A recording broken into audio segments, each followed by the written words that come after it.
Hello y'all on YouTube, this is Rob, the Rob's Nerdy Knives. Today we have a cool Rob's Rambling, I know, another one. This one's on my pet peeves. I want to talk to you about a few things that kind of bother me, and when I explain it, I think you'll understand and you'll see why some things are very important to me in knives. So let's talk about it.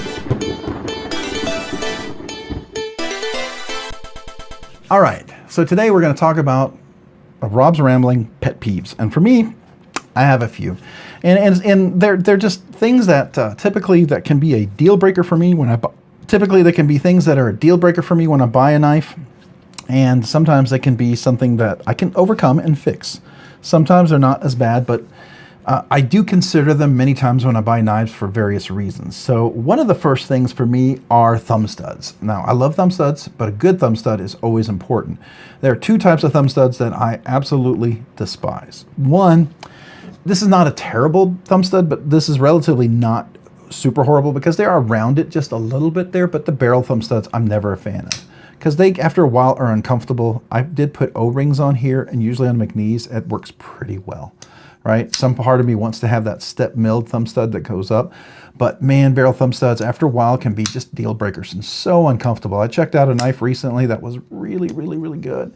Liked a lot of things about it, but boy, the thumb studs just absolutely killed it for me. It would make me never buy the knife. But because of the O-rings here, I can kind of overcome it. I've done that on the McNees. I've done it on, I think TRM had some issues with theirs, right? And some other folks. You put the O-ring on there, it works really great. So, you know, that's an overcome something you can overcome.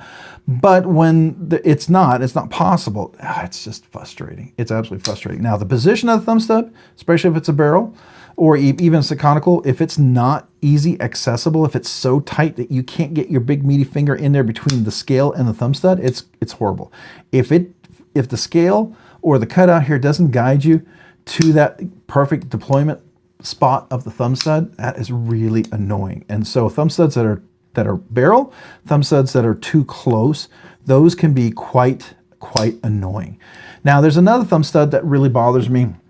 It is the conical thumb stud. Now, typically on Chris Reeve knives, large Sebenza, they have the conical thumb stud. Let me show you on my TRM Atom. It sort of has a little bit of it. It's not quite as bad, but imagine this one being more pointy coming up. This one's pretty pointy. I mean, in some ways, if I could change this, I wouldn't mind. It's not bad from this angle right here. It is a little bad from this angle, so I have to make sure I get my thumb down below to deploy it, right? But that like a cone shape, like a snow cone or ice cream cone shape thing is what was on the large Sebenza. Now, this one had only one on one side and not on the other. So I punched the thumb stud out and I put these custom thumb studs in there, which are easier to access and way more comfortable. And you can also reverse flick them very comfortably. And then over here, reverse flick them and use them. Now, some of you guys who are Sebenza loyalists and idealists, the fact that I'm flipping this knife, you're like freaking out. Your skin's probably crawling. You're probably wanting to, you know, type away and say, you're not supposed to flick a Sebenza. It's a slow roll only. Okay.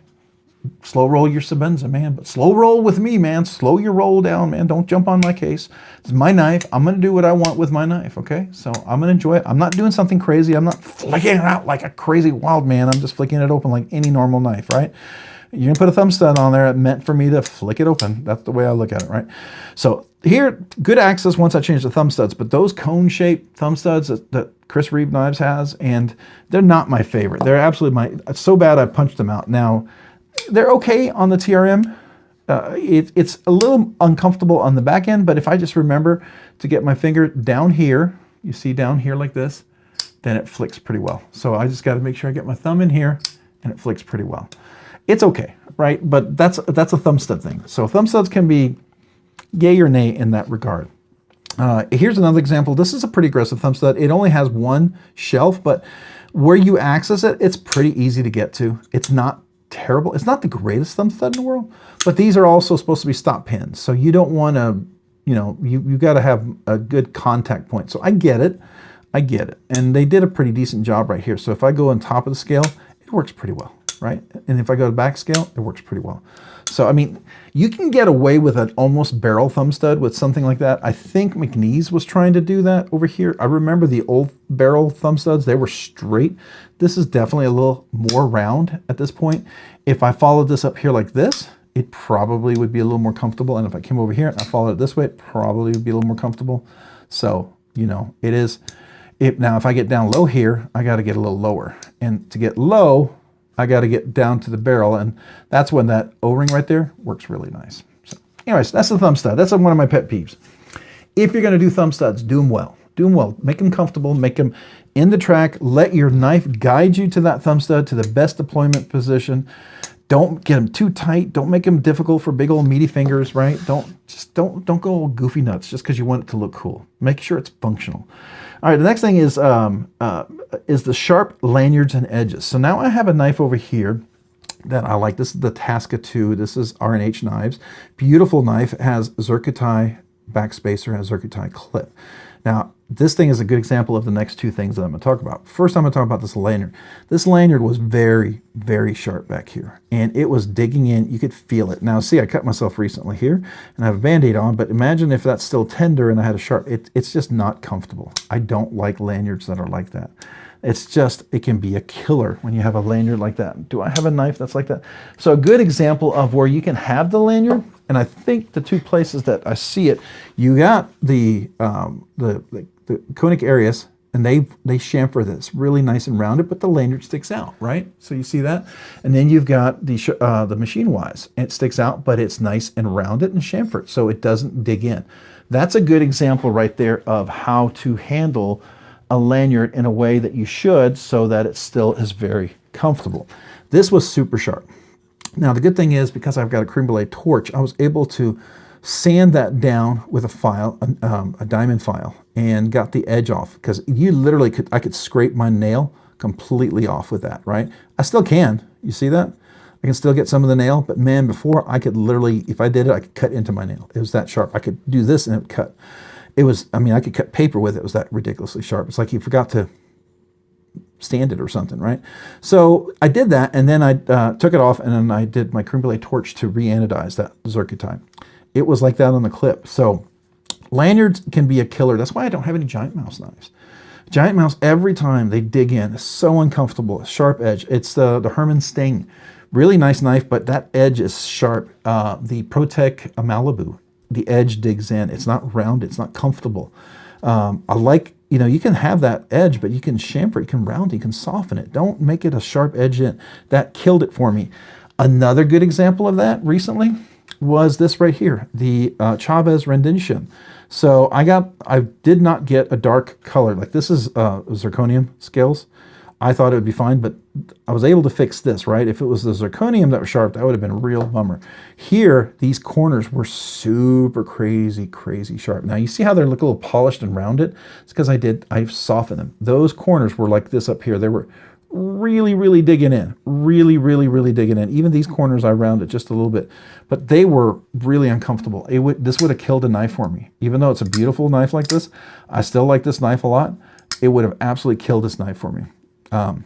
With this, even with the awesome kick stop and everything, with all of that, because of that corner. So you gotta fix those things, and it can happen on the clip, right? The clip can have really sharp edges all around there. That could be something that could really ruin it. So sharp and non-ergonomic clips, right? That can really, really get into it, especially when it's not easy to like put in your pocket. See here, I got some notes here. I got to read my notes. So the clips, and then also not easy to put into and take out of the pocket. Yeah, okay, so there's two things about clips. So we talked about this clip over here. This was a good example. It was super sharp here. Super sharp, super aggressive. Like I could literally scrape the nail off here. So I sanded that part as well. And then we re-anodized it, reflamed. This was with heat, so I flamed with a creme brulee torch and got the anodization back so you couldn't see it sanded. That can be a bummer. And then the corners back here were super, super sharp. Super, super sharp. So you can see I re-anodized that as well. Hopefully it doesn't even look like you can see it, but that was crazy uncomfortable sharp. And that was digging in right here. And it was a deal breaker. Absolute deal breaker for me. Really did not care for that. Over here, that was the case. That could absolutely be the case. You know, this, when it first came out, this could have been the case on here. It was the case for me on this guy right here, super crazy sharp. So I had to round that. And in the process of rounding it, I had some snail trails on here. So then I sanded this whole thing because it was a little sharp up here.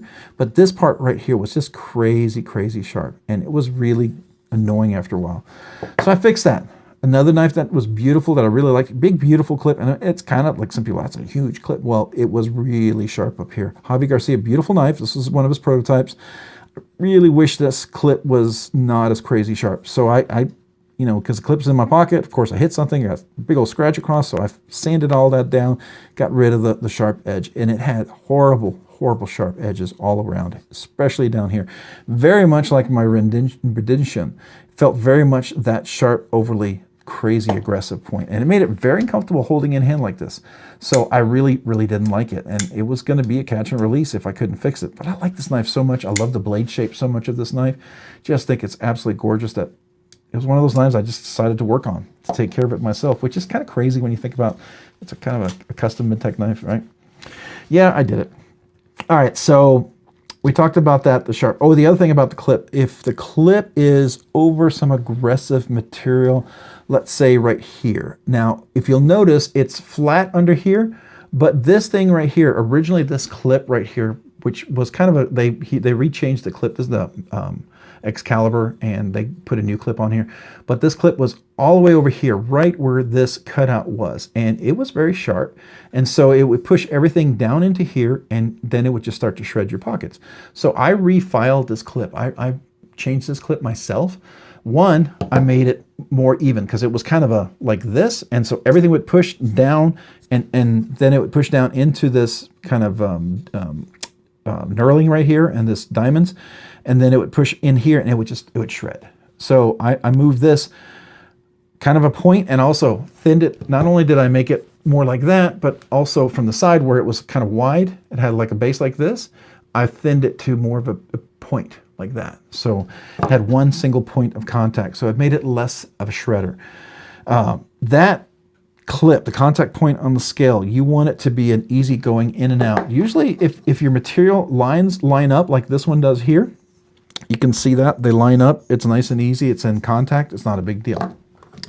Where you can get into trouble is some of this pattern stuff here. If this didn't flow so nicely with this, what they call lizard skin titanium one here, it could be a problem going in a pocket, which it's not. Which it wasn't. It was actually quite nice. Over here, it's nice and smooth as well. So this was really cool. I did like this over here. This was perfectly fine. Over here, we have nice and smooth, so that wasn't a big deal. Where else do we have? Yeah, smooth over here. So, you know, that was cool. Oh, this one right here, this one had a very deep edge going down and over here. And so, and it was very flat. So it's like this big flat push and then sharp edge right here, and everything would get caught and it would push down and it would just push into, and then they would get pushed into this little area. So what I ended up doing is I rounded it, and I rounded it this way. So you can almost see it rounded like this, and then it rounded like this as well. And this goes in and out of the pocket much easier. Now, there's a skull clip for this that's in the box. I'd like to do this to the skull clip so I can actually put it on, but I have yet to put it on. I just left it like this. I know there's a skull clip that comes with it. So I like this. I like this a lot. This is a much better version of the rendition for me. So that's the clip. So jimping, too aggressive or too soft. Now you can have jimping that's great and jimping that's absolutely not functional. So you have jimping on here on this. When I first got this, you would go across, it would be crazy razor sharp. It would literally scrape the skin off. You put your finger down, it moved, you'd cut your hand. It was that crazy sharp. So I just filed that down. It's still very aggressive, still lock you in, but the jimping was just ridiculously sharp and totally uncomfortable. Did not like that. The jimping on this flipper, typically you don't have enough jimping on a flipper, but this one was overly aggressive. Very, very aggressive. And so every time I'd flip, it literally would scrape the skin off because it was so sharp. I'd not experienced that before. So I just softened those edges off a little bit. They're still very solidly making good contact point work really great. They're just not scraping the skin off, and that's much more comfortable, much more doable. So that was important. So that was too aggressive. Like on this one here, the jimping is really good, but sometimes you can have jimping that's not aggressive enough, right? And your fingers just slip right off. You have to soften them, and that's too much, and it just gets uncomfortable. Do we have an example? Yeah, so here, this didn't have any jimping on here. It was just a smooth thing. Now, typically, if you put your finger right there, no problem, right? It's a button lock. Right there, you're fine. But every once in a while, you'd go up here, and you'd just slip right off, right? And then sometimes you'd push down, and you'd get this part right here that gets a little tender, and you push in on it, and it would just dig right into, and it would just be uncomfortable. So what I did is I put a single line of jimping right here. It was just, and all that does is just catch it. I have way less slippage and failure. It's just really fantastic. I love that. I did that same principle right over here on this one.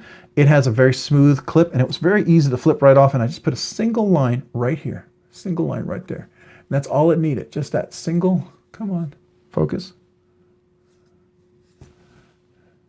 See that right there? So, and it catches so much easier. So that was really, really nice. So, I mean, sometimes if geometry is right, you don't need that jimping at all, and it's fine. But sometimes, you know, you need the jimping so it doesn't come off. I have a knife recently that was a little too smooth, and I made it a little bit better. Oh, yeah. So you have these jimping over here, right? And it was a little smooth. It just didn't catch enough. And so I just came in here and just made that edge just a little bit sharper and has a little better traction. So now it flips just that much better, right? Before it would just slip right off. This was very frustrating because it would just slip right off, and I'd push down and it would dig into my finger and make it uncomfortable. But now it's got enough grip that when I push down, you're okay. And even if I accidentally just touch this, it's still fine. I mean, before, if I just touched it at all, my finger would push down, it would dig in, it would totally slide off, and it would never deploy. And that was frustrating and uncomfortable after a while. So this just was a huge help to get that jimping just a little bit better. I think it was very advantageous for me. Do I have another knife where it's a good example of that? I do, but I can't think of it right now. So, no, I guess not here. I will tell you, like this custom mic, Grail of Grails right here, this guy, this was super aggressive right here. This was very much as aggressive as this was. And so I would use this and it would work. The problem was if I did this enough, a lot of dead skin would be in there. My skin would be raw right there, right? And then the problem when it's that aggressive and you try to do it like a knuckle flip like that, boy, if your skin doesn't have a thick callus, it just rips it right up there. Just rips it. So uncomfortable. So just a very, very gentle, very careful, just to take some of that real sharp edge off, which is more of what it's down here. You know, it's just, you know, it's a small touch. I get why some people want to have that. I mean, if you had gloves, it'd be very easy to work, right? Very easy to work with that. So very nice. But fixing that made a huge difference. Just made a huge difference for me personally. So that's jimping, aggressive or too soft. Another one, flippers that fail. So we talked about this flippers right here, adding jimping, but without the jimping, flippers that fail are really frustrating. If you get on here and you slide around off and it digs in, that's so unbelievably frustrating. Along with over here. Now, this is a 600 series. This one is a 662. Before the 662, machine-wise, actually had a different geometry here. It was, the flipper wasn't as high and didn't have as much leverage, and so when you flipped it, it wasn't as a good, strong deployment as it is now. So before the 600 series, it still worked. You just have to make sure you, nice aggressive close. This one now is very solid and it gives you more leverage to get a better deployment, right? And that's changing the geometry in here that they did, which, you know, I had some issues and I talked to them and I had a chance to work with them to fix that. And it was kind of fun getting to work with them on that. And then they redid the knife, and this is the new version of that original knife. Well, I had an original knife that this was replaced with, and this works so much better. And I tell you, it was phenomenal. Now, that one failed a lot, and you really had to get on here. And I think if I put that jimping on that one, it would have been a lot better. Did I need to put this line of jimping? Probably not as much as I would before, but you always had to make sure your finger was nice, well placed. So if I'm in a hurry and I accidentally was up here and I did this, I would slide right off. And you could push in, no matter how hard you push, you would push and it would dig in, do nothing except for push in. Now with that little line of jimping there, even if I get right up here, usually it's a pretty solid, you know, successful deployment. So, you know, flippers that fail, that's a real big frustration. And this one was really bad, because look, see how small that flipper is? It's a little nub. It's kind of like those Vero Engineering flippers. And that one has just a single line, but it works. It works really, really well. I like how that works a lot. Just a single line of jimping right there. Just phenomenal. So really, really good. Really fun thing to work on. So you don't want a flipper that fails. You want a flipper that works. I mean, even look over here. Just look at that jimping all the way back here. And this is the kick stop. So the physics on that just works really, really great. You've got this all the way up here. It's well above the center of axis. So you always get a nice solid deployment. Like if I do this again, it just really solidly deploys. And boy, that blade is sharp on here. Yeah, it is. You know it. Just got to be careful with that. So, all right, so that's that flippers that fail. Lock bar axis, no cutaway, radius jimping. So lock bar axis is a huge thing for me, and it's so frustrating sometimes to get one that you can't get to, all right? So a good example was this one. I love this knife. I love everything about it, but it had some really sharp edges, and this part was really sharp to get in. My big old meaty fingers had a hard time to get in there. Not only was the lock bar pretty stiff, so I did change the tuning of that a little bit, but man, I couldn't get my finger in there. So what I did is on the belt, I started milling this way. So now there's a cutaway. There was never a cutaway on this before. It was straight up and super smooth and super short. So I rounded that down so I get my finger in there a little easier.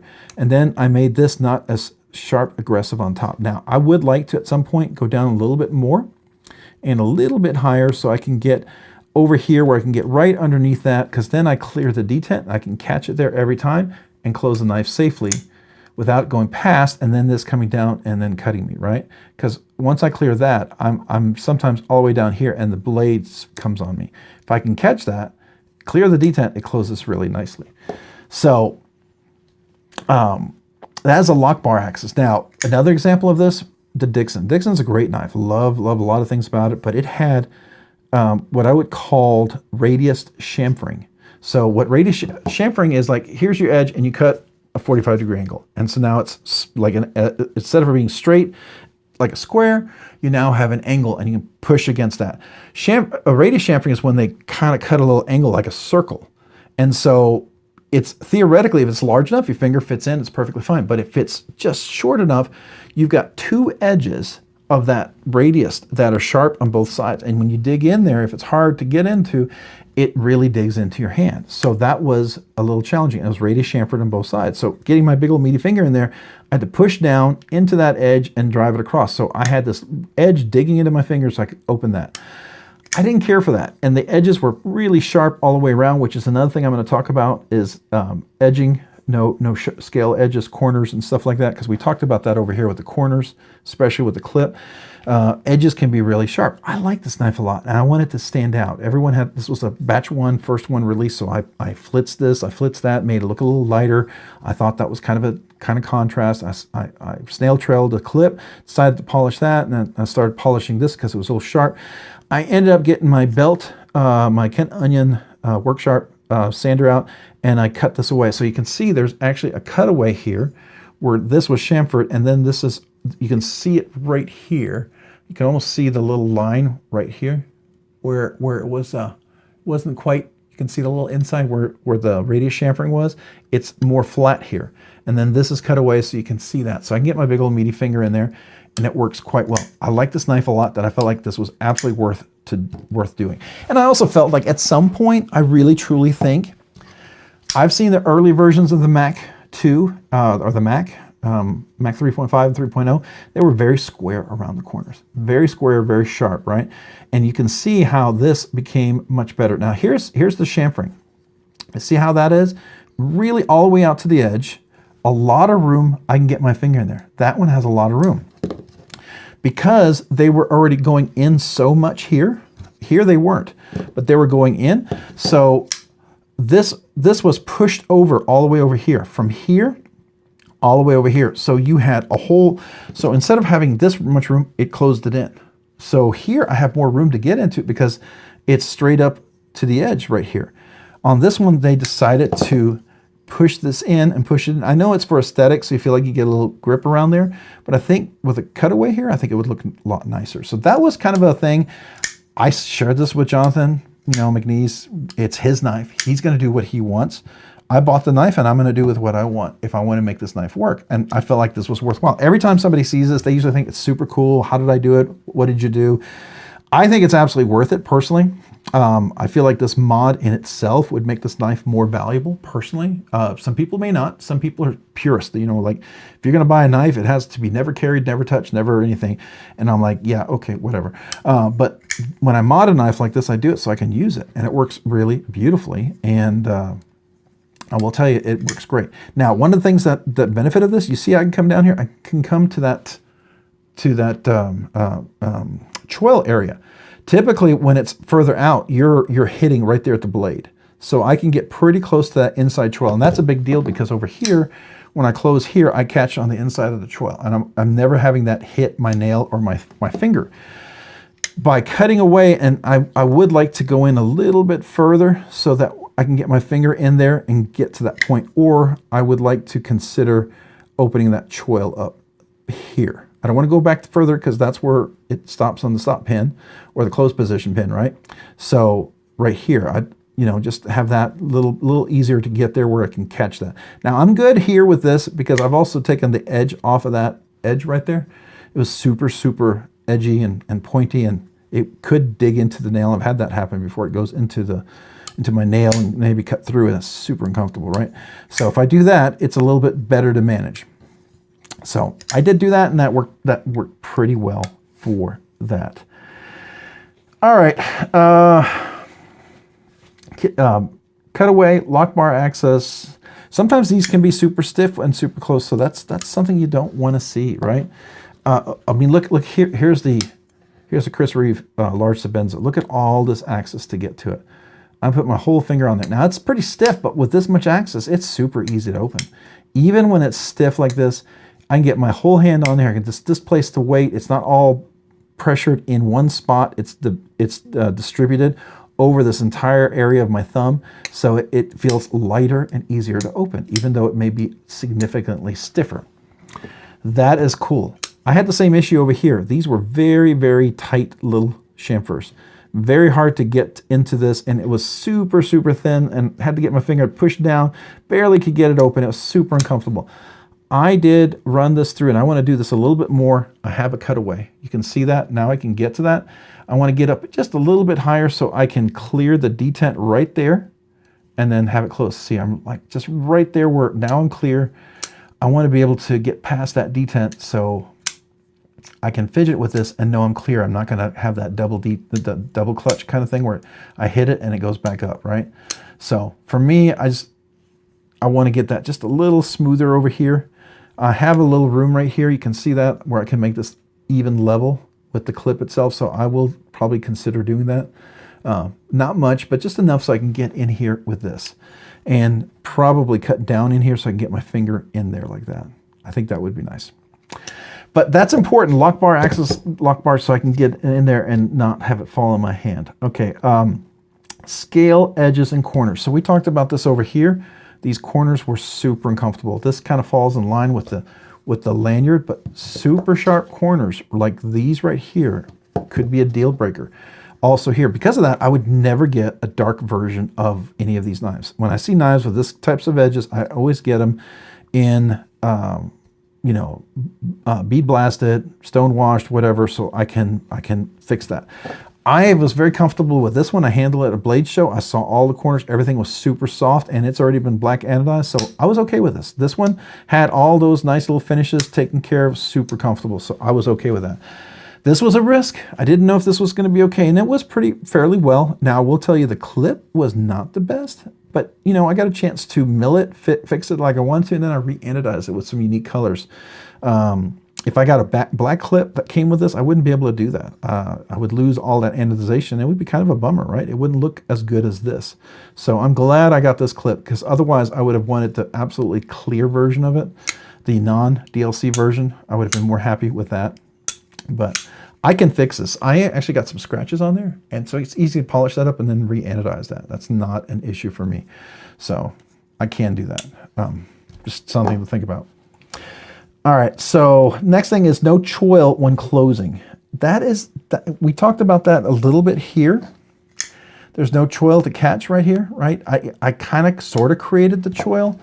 On this one, you don't have to worry about it because it's a button lock, so that's not a big deal. But here you can see it. When I close this, I want to catch on that choil, that fingered choil. It catches right there. It's the knife, the blade edge is not falling on my finger. So that's a nice choil. That's great to catch on. I do like that. This one was kind of getting into that where I cleared that. The problem is this is such a sharp edge. If I fall past that and it comes down, boom, it's cutting into my nail, right? It's not a super light, it's not always a super light edge. It can cut me. So I want it to catch there when I'm past the detent ball. I'm not double clutching, and then I can close it one-handed. I like that. I like that a lot. What's another one? Let's see, this one.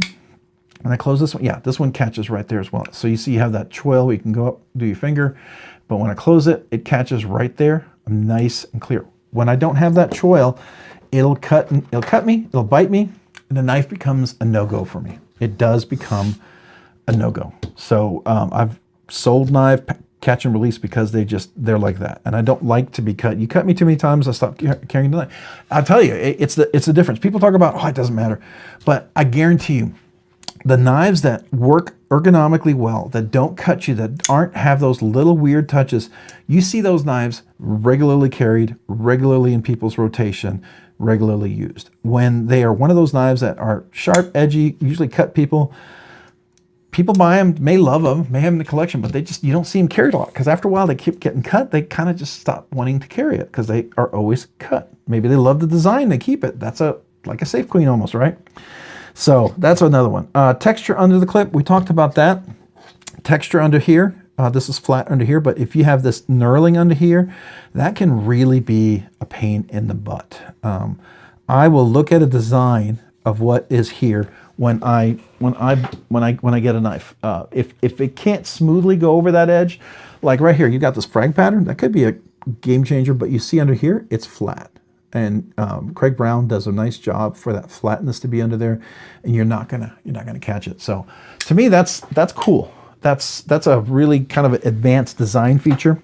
I think that's nice. And then also the lock bar cutout next to the clip. So we talked a little bit about that right here. So this lock bar cutout right here doesn't seem like a big deal. This one is before the lock bar, so you're good. You're gonna get past that and clean it. But if this lock bar was past that clip, everything would be pushed down into that lock bar and it would be a mess. Like right here, you're okay, but you're still catching stuff here, right? It's still gonna catch on this edge. It's a little further away, but you can see your area to clear is not as great. So you have to make sure your pants are straight. They're not all cinched up in there or pushed down in here. And then it'll be like, a shredder. Do we have one that's an example? So like if these scales weren't easy to move forward like this on, if we're going this way pattern, this would be not good. It would really be a pocket shredder. It would be uncomfortable and unwanted. So that's always some very important things, I think, in knives. Those are some of my pet peeves if I'm looking at a knife. When I see knives that execute that well, they think about these little ergonomic things. It's knives, sometimes designers, it takes a while for them to get there. I'll tell you, like NCC blades, I love the Ragnarok. I had one. I sold it though. His clip was right next to the cutout. What's a good example? Where do we have it here? Do I have one here? I thought I had an example here. I wanted to show you. Maybe it's one of these other knives. Hold on, let me grab one. Oh yeah, here's a good example. Nope, not that one. Not that one. That one, nope. That one, nope, nope, nope. Nope, nope. Nope, nope, nope. Nope. Nope. I got one, I promise you. I promise you I've got one. Well, I'll use this. I had a knife over here somewhere. Oh, yeah, the Daliber. That's what it was. Okay. Yeah, okay. Sorry. Well, here's a good example. Look at the milling, beautifully milled all the way across. It's smooth, but the clip is way out of the way. There's a flat spot under here, even though with a flat spot, it's still caught. Now, part of the reason why it's because it's got this crazy angle. Can you see that little angle right there? It's steep here, but fortunately it's flat, so it does go in and out as long as you keep your pants straight. Not my favorite. This one's a little bit better. It's definitely past here, not super sharp. Here's a good example. This clip, it's right near here, but these are rounded. They're nice and smooth and soft, but the clip makes the contact point well past there. And it's very smooth, and it kind of lays everything through there. And this is not super aggressive. It's not like a file. And that to me that's a huge benefit, right? You're not going to have that being a pocket shredder. Sometimes you don't have that, and it's an absolute pocket shredder, and that just, it kills me. So, I mean, other little things would be little edges where you don't take care of when you have this lock engaged and there's a sharp edge right here, especially if you're going to anodize it and you leave that super, super sharp. The problem with that is when someone cuts and this edge is there and you're doing a lot of work and that goes back and forth right there, it's going to cut into you. And either you're going to get a callus, or you're going to cut, even if you have callus, that can cut right through your callus. So at some point, it's going to be super uncomfortable if this is going to be a hard use work knife. Now granted, it's got Damascus inlays, probably not this one. But if you had a more basic, you know, Mac 2, it could be. I will tell you over here, this is not super sharp, so that's really nice, right? Those are small things that most people don't always think about. They don't always think about those edges, and they're crazy sharp. I will tell you, Berger, his production knife, even though he does customs, he chamfered that, and it wasn't crazy sharp. Very impressed with that. I mean, and so Chris Reeve knives, they do the same thing right here. You can see the chamfering going on right there. It's nicely chamfered. There's no sharp edges. It's a knife that's been made for decades now. I mean, you're going to have all those refined touches. To me, that's really cool. I mean, Skiff made blades, custom knife maker. You have the same thing over here, right? You're not going to deal with that because you see the chamfering that's going on right there. And if it's not chamfered, it's definitely buffed out, so it's not sharp. So I think that's cool. I think Arnold Bernard Sr., he does the same thing right here. Yeah. So you don't have a crazy, crazy sharp edge. A bad example of that, to be fair, I love some of the Tuya designs that have come out lately. Really, really love them. But one of the biggest disappointments for me is the little touches. There's so many little touches that they have that just kill it for me. Like recently they had that All-Star, their crystal anodization of the crystal tie and their Damascus crystal tie is phenomenal. It's beautiful. It's just insanely well done and beautiful. The problem is because no one took care of those edges, it just kills it. It absolutely kills it for me. I just do not like it because for me to fix it, I have to sand off all that beautiful anodization. And I think it's all electrical anodized or something. I don't know. I don't want to have to do that, right? I mean, it's gorgeous. I would hate to ruin all of that. So those are things that can be a real deal killer. A knife can look great. People will say, oh, it doesn't matter. But here's the reality. As many times people say it doesn't matter. Just watch those knives that have those issues. I guarantee you will know, and you have a similar knife that has no issues, executed well, has all the finishes people love just as much. You will see that knife in videos. You'll see it in rotations. You'll see people sharing, daily carries and Discord things. You'll see a certain knife way more carried than others. Now, some people may just take pictures of a knife for the day and maybe not carry it, but if you ask them in the end, and they may not realize it, but you ask them, what do you carry, which knife? And I guarantee you, it's an observation. You got to sit back. You can't bias it and try to, inject a bias into it. But if you step back and you just kind of watch what people are carrying, looking at knife, knowing if they've touched it or not, you'll see that, right? One of the things you'll see me carry, I'll carry knives that most people may not always carry because I have finished some of these things. I like that. Now, I'll tell you the Dixon, nice big knife, smaller hands, not a big deal. I don't know if they've already started fixing some of these other things. I think this knife would go even more crazy bonkers if he just rounded the corners, just a little softer. This right here, I'm not a big fan of chamfering the outside and the inside because you take away for the big meaty fingers to get in there. I really feel that's a big miss there. I really do. Love for him to fix that. It probably going to inhibit, like over here, he does it absolutely right. I have easy access. I can get in there, not a problem, right? Easy access. It's, even though it's radius chamfered on both sides, my finger can get in there easy enough. I don't have to dig my edge, push over on the edge. I can get my whole finger in there, easy to turn.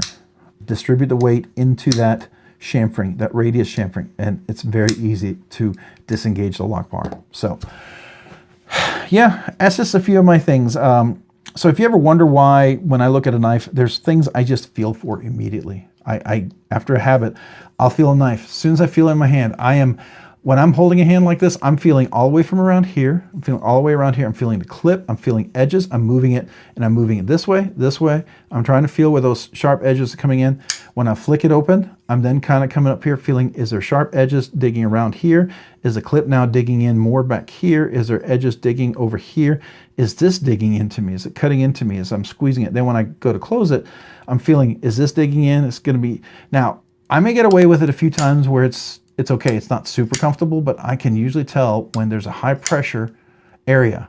If it continues to dig in a certain spot, I know it's going to be a deal breaker. It's going to hurt. It's going to be uncomfortable. After a while, especially if you're like me, I fidget for hours with my knife. I could literally sit there for 4 hours straight doing this. Annoying as all get out for anybody else, but very therapeutic for me personally. It's a fidget spinner to me, but I have no problem doing this all day long until my finger starts to hurt and is uncomfortable. I have a few knives. I will tell you, when I first got this one in, this was beautiful. Love this knife, still love it. Love it even more now. The lock bar was stiff as all get out. It was insanely stiff. So I had to disassemble it. I put, it had skiffs already, which is fantastic, right? That was fantastic. Love that. But I did tune this out a bit, right? So that was a big deal for me. It did have a little sharp edge on this little part right here, the steel bar insert right here dug in, and it did catch me right here when I was squeezing in here. It would and it would start to rip a little bit, and I thought, oh, that's uncomfortable. And so when I tried to disengage this lock, because it was so stiff right here, it was really hard to get my finger in there, and it just was so uncomfortable. After a while, it just started to hurt. My hand literally hurt. So the other thing was, this jimping up here was very smooth. Wasn't as aggressive, didn't have as good traction, if you will, because it had been rounded out. So I went in and I filed these so that there's a little edge on this part here and this part here. So now it's easy to deploy. It just gives a nice crisper, because I'm making better engagement. And because it's now, I can do that, I can easily clear the detent, right? Before, holding it down, it was hard to clear that double clutch. So now you can do that much easier. And I find that just much more enjoyable. And it's getting better. It's still a pretty new knife, right? So it's getting absolutely better as I break it in. And the other thing was, it was really dark, really dark here. And I did use some flits to lighten this up, because I already had some snail trails everywhere, and it was really predominant. When it's really dark like this was super dark when I first got it, super dark. And this one I've also done some flits, and it's much lighter. This was super dark when I got it. It was much lighter. Do I have any knives that are super dark right now? Yeah, this is probably one of the darkest ones right here. So you can see, yeah, this one's not as much, but this one is still, it's relatively lighter because it does have carbon fiber inlay, so they probably didn't make it as dark as it could have been. I don't know if I have anything right now in my collection that's super dark, but anyways, the point of it is, and I wanted just to give you as an example, is that something like that can be, it can be annoying, right? If it's super tacky, it was also kind of sticking a little bit more, so I polished the bottom of the clip so it's a little smoother going in and out of pocket, which made it much easier going out of pocket. Just overall enjoyable. And now I can also, by the way, because I fixed that detent, it wasn't overly strong, I can easily reverse flick that. I still have what I consider a nice crisp deployment. Now, I know someone like Lefty EDC or other folks, they like a super ridiculously crispy, insane detent, and the way it was, they would have loved it. They absolutely would have loved it. Absolutely would have loved it. Now, for me, if you're going to only be a flipper only person, sure, fantastic, right? I get it. But I have a fuller, and I want to use that fuller. It's a different deployment method. I enjoy that. Matter of fact, I enjoy that so much. On my Arnold Bernard, I replaced my Arnold Bernard with a flipperless version. They make this with the flipper and without the flipper. So I got the one without. I didn't get this flipper removed aftermarket. It came like this, and I enjoy that flipper. I mean, I enjoy that, just a fuller open and close feel, right? So to me, that's really nice. I enjoy that. Just like over here, I want to be able to flip and then close that. Likewise over here, I want to be able to flip and then close that, right? And then, you know, if I had to go up high, I just have to make sure I get in the right spot because I wasn't doing it earlier high. You just got to get the right spot for your hand, right? But anyways, so you can see what I did, made this a little bit not as dark and as tacky. It's almost felt like sandblasted. Now it's more bead blasted. Just a little smoother, less chance of having all of those snail trails, because when it's like that and anything polished goes across it, it really stands out a lot. There is like a little spot, I think, here where might have done. There's a little ding. You can see the, yeah, right there. You see that little spot? I don't know if you can see that right there. It's like a little spot. And I don't know if it hit something or what, but it's ever so slight. But man, when it was super dark, it stood out like a flashlight in a dark room. Now that it's a little lighter, it doesn't stand out as much. It kind of blends in with everything else. And I like that. Yeah, that to me was worth it. Those are some pet peeves. Now, I like this knife enough that it was willing to do that. Some people would have to, you know, flick this for a year and then they would get it broken in like this. I'm not patient enough to do that. I have too many knives, too many things I like to carry, and I want to enjoy them right now. So I aid that process along a little bit, right? I aid that process. I don't want to wait several months or half a year for that. So I got to get it into that, you know, like when a custom is sent to you, it's already ready to go. Like this, the action was already like this. It was already beautiful. So me, it was just keeping the same action. No, didn't have to tune the lock bar or anything. I just had to have access to it. Just have access to it. That's my only thing. I think this knife, I hope McNeese Knives, I hope they consider this, because I think this knife would be even better with that. Just a small little improvement. I know they did it over here, so why not? Why not, right? This is rounded because of the scale, but it's not chamfered in like this one was. You see what I'm saying, right? You see how it's chamfered in? If you just follow the scale, it'd be a lot easier. Now, I get they're trying to get that comfort going around like that, but you can still round that. If you round everything, it'll be fine. Just my 2 cents. All right, those are my pet peeves. Let me know what are some other pet peeves. I'm sure I've missed a few. I know there's other pet peeves. I just wanted to throw out a few of them. I'm sure there are more that I haven't talked about, things that you hear me talk about. I can't think of anything off the top of my head this moment, but let me know. Let me know what yours are and what you think about. All right. Appreciate you guys watching. Thanks for watching. Again, comment down below. I want to hear what your experiences are. If you found this content fun, helpful, interesting, entertaining, please consider liking this video. If you already liked the button, hit the like button. Would you please consider hitting the subscribe button? Subscribing and liking, it really does help out. Allows my channel to grow, to produce more content, do more things, ultimately do more things for you guys. Seriously, like the 10K coming up. You might see this video before we hit 10K. Maybe you see it after. But we've been driving to 10K. I've been working at the 10K giveaway for 6 months. I've got 11 amazing prizes, 10 for everybody and 1 for the members.